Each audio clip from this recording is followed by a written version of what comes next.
आप देख रहे हैं इंडिया 29 स्टेट्स न्यूज। बढ़ते हैं न्यूज की तरफ। ఆటలలో కూడా రాణిస్తే ఉద్యోగాలు వస్తాయి, ఉపాధి వస్తుంది, ఆ కుటుంబానికి గౌరవం పెరుగుతుంది. ఈ విషయం ప్రపంచానికి తెలవడం కోసమే ఈ రోజు నిఖత్ జరీన్కి ఆర్థిక సాయం అందించడం. జూబ్లీహిల్స్ బంజారాహిల్స్ ప్రాంతంలో ఇల్లు కట్టుకోవడానికి 600 గజాల ప్లాట్ ఇచ్చినాం. చదువు కంటే కూడా క్రీడలలో రాణిస్తే తప్పకుండా ఉద్యోగ భద్రత ఉంటుందని ఇంటర్మీడియట్ పాస్ అయిన సిరాజ్కు మనం ఇస్తున్న గ్రూప్ 1 జాబ్కి యాక్చువల్గా డిగ్రీ క్వాలిఫై అయి ఉండాలి. మనం ఆ ఎడ్యుకేషన్ కూడా ఎగ్జామ్షన్ ఇచ్చి మరి మనం సిరాజ్కి ప్రభుత్వ ఉద్యోగం ఇవ్వడం జరిగింది అధ్యక్ష.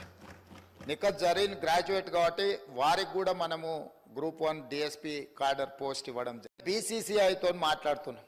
నిన్న ఎక్కడైతే బేగర్ కంచెలో మనము స్కిల్స్ యూనివర్సిటీని ప్రారంభించుకున్నామో దాని పక్కనే బీసీసీఐని ఒక ప్రపంచ అంతర్జాతీయ స్థాయి క్రికెట్ స్టేడియంను నిర్మించడానికి మేము భూమి కేటాయిస్తాం. మీరు వచ్చి అక్కడ అద్భుతమైన క్రికెట్ స్టేడియంను నిర్మించండి అని వాళ్ళతో మాట్లాడడం జరిగింది. వాళ్ళు కూడా ముందుకు వచ్చిండ్రు. కాబట్టి ఈ స్పోర్ట్స్ విషయంలో నిధుల కేటాయింపే కాకుండా ప్రత్యేక కార్యాచరణ, ఎందుకంటే క్రీడల పట్ల నాకు ఆసక్తి ఉంది.